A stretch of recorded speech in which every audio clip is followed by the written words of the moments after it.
ನಮಸ್ತೆ ಎಜಿ ನ್ಯೂಸ್ಗೆ ಸ್ವಾಗತ. ಯಾದಗಿರಿ ನಗರದ ಡಾನ್ ಬೋಸ್ಕೋ ಸಮಾಜ ಸೇವಾ ಕೇಂದ್ರದ ಡಿವಿ ಟೆಕ್ ವತಿಯಿಂದ 2026-27ನೇ ಸಾಲಿನ ಡಿಜಿಟಲ್ ಮಿತ್ರ ಬ್ಯಾಚ್ಗೆ ಚಾಲನೆ. ಉಚಿತ ಕೌಶಲ್ಯ ತರಬೇತಿ ಪೂರ್ಣಗೊಳಿಸಿದ ಅಭ್ಯರ್ಥಿಗಳಿಗೆ ಪ್ರಮಾಣ ಪತ್ರ ವಿತರಣೆ ಹಾಗೂ ಅಲ್ಯೂಮ್ನಿ ಸಮಾಗಮ ಕಾರ್ಯಕ್ರಮ ಶನಿವಾರ ನಡೆಯಿತು.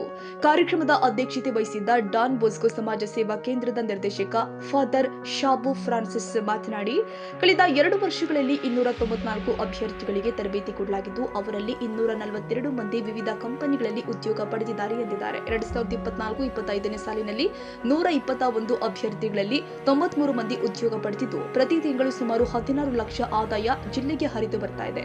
2025-26ನೇ ಸಾಲಿನಲ್ಲಿ 173 ಅಭ್ಯರ್ಥಿಗಳಲ್ಲಿ 149 ಮಂದಿ ಉದ್ಯೋಗ ಪಡೆದಿದ್ದು, ಪ್ರತಿ ತಿಂಗಳು ಸುಮಾರು 25 ಲಕ್ಷ ಆದಾಯ ಜಿಲ್ಲೆಗೆ ಸೇರ್ತಾ ಇದೆ.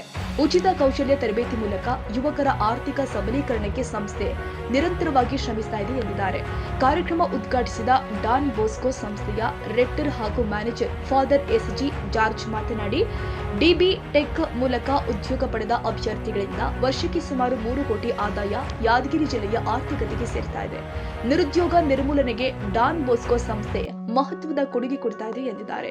ಎಜಿ ನ್ಯೂಸ್ ಹಾಗೂ ಜನಶ್ರೀ ನ್ಯೂಸ್ ಜಿಲ್ಲಾ ವರದಿಗಾರ ನಿಜಾಮುದ್ದೀನ್ ಹಾಗೂ ಯಾದಗಿರಿ ನ್ಯೂಸ್ ಸಂಪಾದಕ ರಫೀಕ್ ಮಾತನಾಡಿ, ತರಬೇತಿಯೊಂದಿಗೆ ಉದ್ಯೋಗ ಕಲ್ಪಿಸುತ್ತಿರುವ ಡಾನ್ ಬೋಸ್ಕೋ ಸಂಸ್ಥೆಯ ಕಾರ್ಯವನ್ನ ಶ್ಲಾಘಿಸಿದ್ರು. ಡಿಬಿ ಟೆಕ್ ಸಂಯೋಜಕ ಮಲ್ಲಿಕಾರ್ಜುನ್ ಎಸ್ ಕುರುಕುಂದಿ ಪ್ರಾಸ್ತಾವಿಕವಾಗಿ ಮಾತನಾಡಿ, 2010ರಲ್ಲಿ ಆರಂಭಗೊಂಡಿದ್ದ ಡಿಬಿ ಟೆಕ್ ತರಬೇತಿ ಕೋವಿಡ್ ಸಮಯದಲ್ಲಿ ಸ್ಥಗಿತಗೊಂಡಿದ್ದು, 2024ರಲ್ಲಿ ಪುನರ್ ಆರಂಭಗೊಂಡ ನಂತರ ಇದುವರೆಗೆ 54 ಬ್ಯಾಚ್ಗಳು ಪೂರ್ಣಗೊಂಡಿದೆ. ಪ್ರಸ್ತುತ ಐಟಿಸಿ ಸಿಸಿಇ 55ನೇ ಬ್ಯಾಚ್ ಹಾಗೂ ಡಿಜಿಟಲ್ ಮಿತ್ರ 56ನೇ ಬ್ಯಾಚ್ ಆರಂಭಗೊಂಡಿದೆ ಅಂತ ಮಾಹಿತಿ ಕೊಟ್ಟಿದ್ದಾರೆ. ಸಂತೋಷ ಆಗ್ತದೆ. ಮೊದಲನೇದಾಗಿ ನಮ್ಮ ಟ್ರೈನರ್ಸ್ಗೆ ನಾನು ಧನ್ಯವಾದ ಹೇಳಬೇಕು.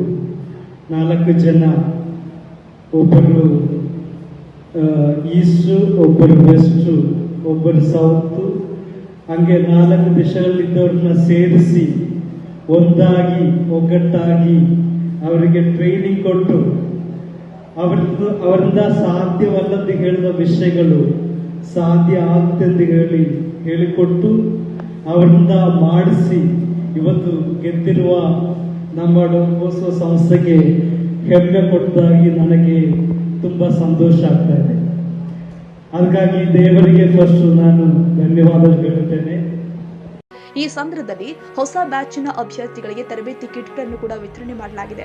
2024-25 ಹಾಗೂ 2025-26ನೇ ಸಾಲಿನ ಅಭ್ಯರ್ಥಿಗಳಿಗೆ ಪ್ರಮಾಣ ಪತ್ರಗಳನ್ನು ಕೂಡ ನೀಡಲಾಗಿದೆ. ಅಲ್ಯೂಮ್ನಿಗಳು ಆದ ಮಂಜುಳಾ, ಬಸಮ್ಮ, ಅಭಿ ಮತ್ತು ವಿಶ್ವನಾಥ್ ತಮ್ಮ ಅನುಭವಗಳನ್ನು ಹಂಚಿಕೊಂಡಿದ್ದಾರೆ. ಮೈಂಡ್ಸ್ ಯೋಜನೆಯ ಸಂಯೋಜಕ ಶರಣಪ್ಪ ಸಿ, ಜೀವನೋಪಾಯ ಯೋಜನೆಯ ಸಂಯೋಜಕ ದೇವೇಂದ್ರಪ್ಪ ಬಂಡಳ್ಳಿ, ಪೋಷಕತ್ವ ಯೋಜನೆಯ ನಾಗಪ್ಪ ಗಮನ, ತರಬೇತಿದಾರರು ಆದ ಪ್ರತಿಭಾ ಮತ್ತು ಡಯಾನ ಸೇರಿ 100ಕ್ಕೂ ಹೆಚ್ಚು ಮಂದಿ ಕಾರ್ಯಕ್ರಮದಲ್ಲಿ ಭಾಗವಹಿಸಿದ್ರು.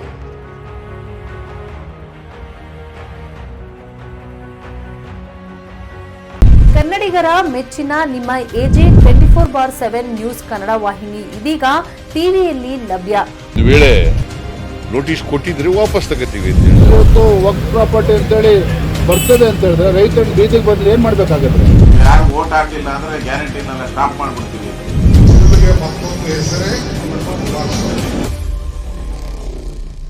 ಕರ್ನಾಟಕ ಮತ್ತು ದೇಶ ವಿದೇಶ 360 ಡಿಗ್ರಿ ಸುದ್ದಿ ಹಾಗೂ ಉತ್ತರ ಕರ್ನಾಟಕ, ಬೆಳಗಾವಿ, ಬಾಗಲಕೋಟೆ, ಧಾರವಾಡ, ಹಾವೇರಿ, ಗದಗ, ಬಿಜಾಪುರ ಜಿಲ್ಲೆಯ ಕ್ಷಣ ಕ್ಷಣದ ವಿವರವನ್ನ ಪಡೆಯುವುದಕ್ಕೆ ಎಜೆ 24/7 ನ್ಯೂಸ್ ಕನ್ನಡ ವಾಹಿನಿಯನ್ನ ಲೈಕ್ ಮಾಡಿ, ವಿಡಿಯೋಗಳನ್ನ ಶೇರ್ ಮಾಡಿ, ಕಮೆಂಟ್ ಮಾಡುವ ಮೂಲಕ ನಮ್ಮ ವಾಹಿನಿಗೆ ಸಹಕಾರ ನೀಡಿ ಮತ್ತು ಚಾನೆಲ್ ಅನ್ನ ಸಬ್ಸ್ಕ್ರೈಬ್ ಮಾಡಿ. ಧನ್ಯವಾದಗಳು.